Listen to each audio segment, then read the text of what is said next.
बुरे समय के लिए तैयार रहे। एक बार की बात है, मुकेश नाम का एक जवान लड़का था।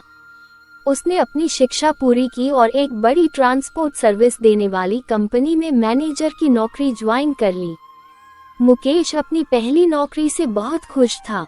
अब वो अपने सारे सपने पूरे कर सकता था।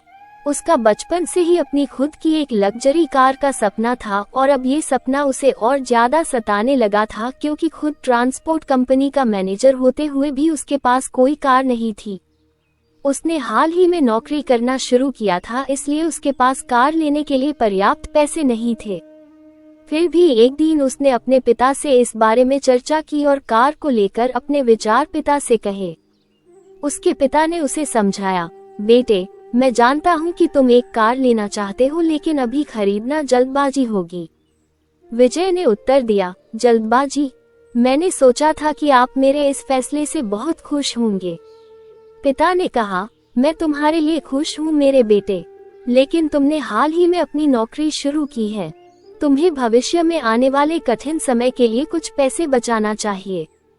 इसके अलावा कार खरीदने से पहले कुछ समय इंतजार करना चाहिए और कुछ पैसे डाउन पेमेंट के लिए भी बचाना चाहिए, न कि इसे पूरी तरह से ऋण पर खरीदना चाहिए। ओह पिताजी, आप बहुत ऑर्थोडॉक्स हैं। जब मुझे अभी कार मिल सकती है तो मैं इंतजार क्यों करूं? जिंदगी 4 दिनों की है और ये सिर्फ एक बार मिलती है। मैं पैसे बचाने में समय वेस्ट करना और अपने सपनों को छोड़ना नहीं चाहता। और आप कौन से कठिन समय की बात कर रहे हैं? क्या आपको लगता है कि मैं अपनी नौकरी खो सकता हूँ? क्या आपको मेरी काबिलियत पर शक है? मुकेश ने उत्तर दिया, नहीं बेटा, मुझे तुम्हारी क्षमता पर संदेह नहीं है। मुझे यकीन है तुम जीवन में जरूर सफल होंगे, लेकिन हमें हमेशा सबसे बुरे के लिए तैयार रहना चाहिए। इसके अलावा मैं यह नहीं कह रहा हूँ कि हमेशा इंतजार करो। कुछ वर्षों तक प्रतीक्षा करो और आपात स्थिति के लिए कुछ पैसे बचाओ और साथ ही अपनी कार के डाउन पेमेंट के लिए भी कुछ पैसे बचाओ, पिता ने समझाया। मुझे समझ नहीं आ रहा कि आप किस बुरे समय की बात कर रहे हैं। मैंने कमाई शुरू करने के लिए वर्षों तक इंतजार किया ताकि मैं अपनी कार खरीद सकूं। मैं अब और इंतजार नहीं कर सकता, विजय ने जाने से पहले कहा। विजय ने कार लोन लेकर आगे बढ़ने का फैसला किया। उन्होंने ऋण के लिए आवेदन किया और उसे तुरंत मंजूरी दे दी गई। अब वो अपनी कार का गौरवान्वित मालिक था। उसे सफलता महसूस हुई। अब उसका सपना पूरा हो गया। एक दिन जब वो उठा तो उसने एक नए वायरस के बारे में खबर पड़ी जो पूरी दुनिया में फैलना शुरू हो गया था। वो संक्रामक था, एक इंसान से दूसरे इंसान में फैलता था। इस नई बीमारी का कोई इलाज कोई नहीं ढूंढ सका। हर कोई डरा हुआ था। धीरे धीरे ये वायरस हर देश में फैलने लगा। सरकार ने यात्रा पर प्रतिबंध लगा दिया।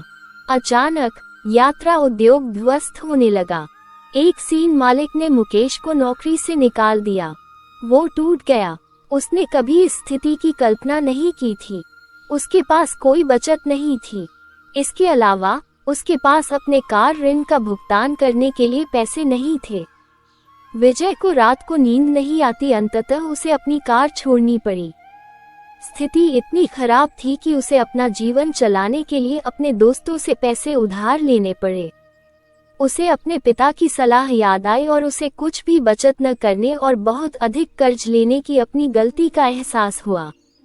कहानी की शिक्षा, याद रखें, आपातकालीन और कठिन समय के लिए हमेशा बचत करें। कभी ज्यादा कर्ज न लें। अपने वित्तीय लक्ष्यों की योजना जरूर बनाएं। Subscribe my YouTube channel story with Bindu, like, share and comment. Thank you for watching me.